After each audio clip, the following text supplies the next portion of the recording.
Welcome to another week two. Welcome to a week two recap at NFL Weekly Predictions here. My name is Steve Champagne. This is the wonderful Jay Sizzle filling in for the amazing Jason Powers, who is not here this week due to some health and family issues right about now. And we all want to let Jason know. I know he's watching the show. We love you, Jason. We do, and we sure miss you, man. And I wore this red shirt to represent your San Francisco 49ers. I wore this shirt last week, too, but I'm wearing it again this week. Aw.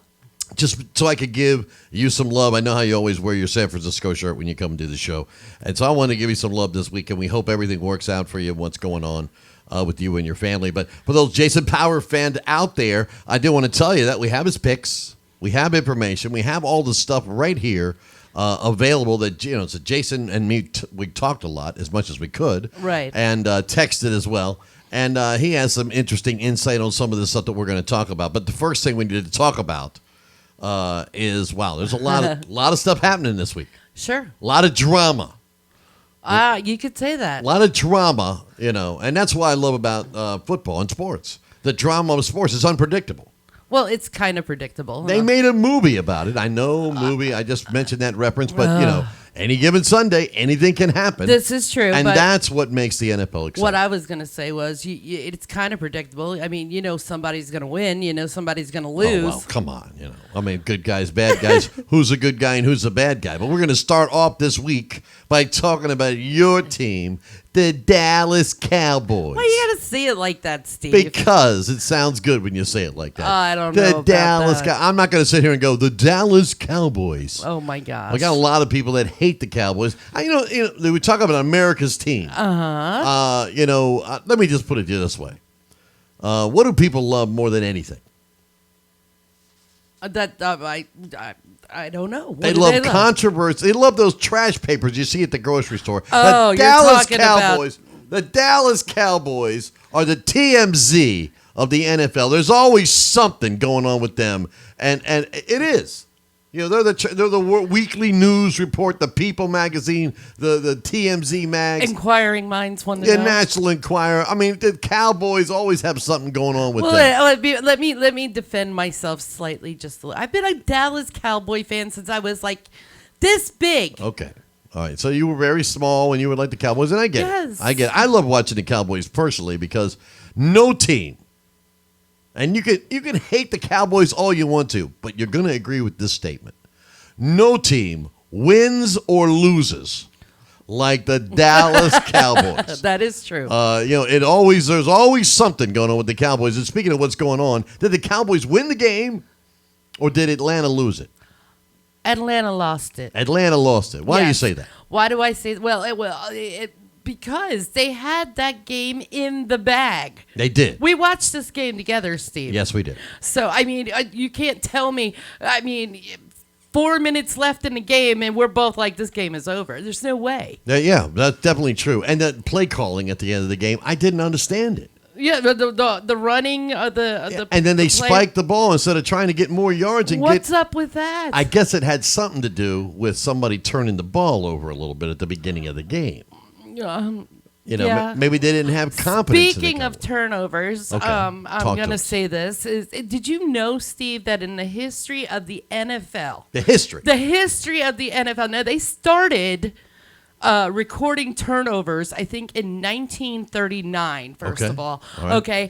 And since they started recording the turnovers, when a team has 39 points and 0 turnovers... The Falcons had that. Correct. They are 440 to 0. 440-0 when you score 39 points and don't turn the ball over. The Cowboys just made history. Here we go again. The Dallas Cowboys, the drama queens. They do it in dramatic fashion. They sure do. But did they win the game or did they blow it? Now, what about that onside kick? That onside kick? Yeah, at the end of the game. I have a question about this. Oh, you have a question? I do. What do you need to know? Because my question is this. What? First of all, that rule did not change from last year. Am I right? The 10 yard. Yeah, it has to go rule. 10 yards. Yes, the only thing that changed on the kickoff was you can no longer get a running start, which makes it even harder to get an onside kick. An onside kick. I do have a question about this, and I don't know the answer, but go ahead. But my question is, okay, since that rule did not change, how did the Atlanta Falcons not know? How did they not know they could have pounced on that ball? I can answer that, maybe. Oh, I'm listening. Okay, because I'm a sports aficionado, and a lot of people, there's a lot of people out there watching this show out there, and you're not going to fool me any. You're just not going to fool me. You watch show after show about sports and in the NFL, and I have too. Okay, so I'm listening to these shows, and there's only been two theories. Okay. One is, how can they not know? And the other one was this. I heard a few people say this. That maybe the Falcons thought the ball was going to slide out of bounds. It was a brand new ball. It didn't go end over end or flip and flop. It kind of went sideways, and kind of went out there. Squiggled. And it was sliding. Was rolling towards the sideline. Maybe they thought the ball was going to go out of bounds. But they were all standing there watching it. There were 5 of them. I counted. Okay, well, all 5 of them were standing there watching it like, which way does it go, George? I mean... I get it. Now, you say the Falcons lost it. I do. I'm going to say the Cowboys won the game. I'm going to say the Falcons won it. They had that game in the bag. They could have pounced on that onside kick. They should have. Way earlier. They could have done that. Knowing the rules. They should have done that. And they didn't. They didn't. But I'm going to say... So Dallas recovered, and then... yeah. Going back to that running plays at the end of the game. Okay, I get it. I'm going to say one thing. What? The only way that the Dallas Cowboys won that game is thanks to Greg the Leg. Greg the Leg. Well, I get it. The kicker. Greg the Leg. You got to love that analogy. Now, here's why I say the Cowboys won the game. Okay. Now, here's why I say the Cowboys won the game. The reason I say that is this. They were down 20-0. Okay, now it doesn't matter to me if you're down 17-0, 15, 20, 21, 24-0, even 10-0. Mm-hmm. A lot of times, and you guys know this, I don't have to tell you this, we've seen this happen time and time again. When a team has a big lead, like 15, 17, 14, 20 points, the other team just gives up. This is true. They just give up. And on that statement, Steve, I do believe I mentioned this to you while we were watching the game. Dak Prescott was sitting on the sidelines, and what came out of my mouth, I'm like, oh, this is not good. You said he looked dejected, like he was beaten. I said, what I said was, damn, Dak looks defeated. He did look defeated. He did look defeated. But you know what? They didn't act like that. They sure didn't. He sure looked like it. Catching passes, Michael Gallup, your guy. I love Michael Gallup. That's your guy. Number 13. Giddy up. Giddy up. Giddy up, cowboy. And anyways, what I'm saying is, it's okay. What I'm saying is the Cowboys won the game because they kept coming back. Those players did not quit. Now, I know a lot of people will say the Cowboys did quit. They didn't have this. They didn't have that. Well, they fought bad play calling. They fought, they fought back from that deficit. You have to give the Cowboys some credit. Now, especially you. You're a Cowboy fan, and you're not giving the Cowboys. I am not. They flubbed it. 3 turnovers in the first 5. Really? Yeah, really quick. Bam. I don't know. It's over. I mean, I know watching this game, I was like, what's going on? What the heck? And I was thinking, what happened to the Dallas Cowboys? Who are these clowns? Clowns. Wow. That's what they look like. I never thought I'd hear a Cowboy fan call their team a bunch of clowns. That's what they looked like at the beginning of the game. Okay, well, that's true. They did. All right, then. And it makes me wonder, and this is the story I would have loved to see. Okay, I would have loved to see this story. Okay.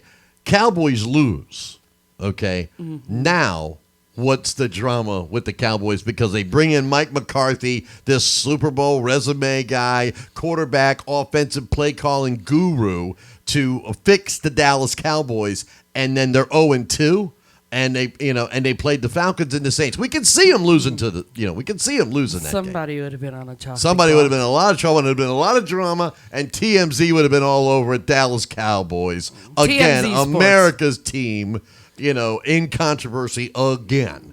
So, Well, they got to keep the history alive. It's controversy. I know in the 90s, in 90s it was kind of crazy. I mean, people were getting punched more than Nate Newton's bong was getting hit. Oh, my, stop it. It was bad. The Dallas Cowboys, the TMZ, the National Enquirer of the National Inquiring Football. They're minds always want to exciting. I mean, there's always exciting. Look, I don't like Dallas, a lot of Dallas Cowboy fans. I don't for many, many reasons. And it's not because they have delusions of grandeur either. I don't have delusions. They didn't of like grandeur. Tony Romo, and I think Tony Romo should have gotten way more love in Dallas than he got. Be honest. I'll be honest. But getting back to this game, the Atlanta Falcons and the Dallas Cowboys. I don't know. Should we call them the Atlanta Falcons? Now they don't have Atlanta anywhere on the jersey. They're the ATL They're the Falcons. ATL now. They're following the abbreviation thing. No. I think that comes from music. The ATL? Yes. Oh, okay. So Usher, he calls it the ATL. I know. And of course, they have a lot of rap guys in Atlanta, and I get that. It's the ATL. But the Atlanta Falcons. I mean, stop the abbreviations. Stop it. I didn't Stop make it it. up. What are you going to do? Call the Raiders the LV Raiders? I mean, come on. Just stop it. No, It's the they're the Atlanta Vegas. Falcons, the Dallas Cowboys. What are we going to do if a lot of rappers come out of Dallas? So it's the DAL now? They're going to put DAL on their uniforms? Come They're on. the big stop. D. Just stop. I'm already doing you a favor. Because if you look at the picks from last week, and that's what we're going through not going to here. get into that right now. Oh, we're not going to get in that? Oh, no, we have other games to You discuss got to wear first. a certain hat today. I had to wear it last week. But that's all we got to say about the Cowboys and the Atlanta Falcons on NFL Weekly Predictions.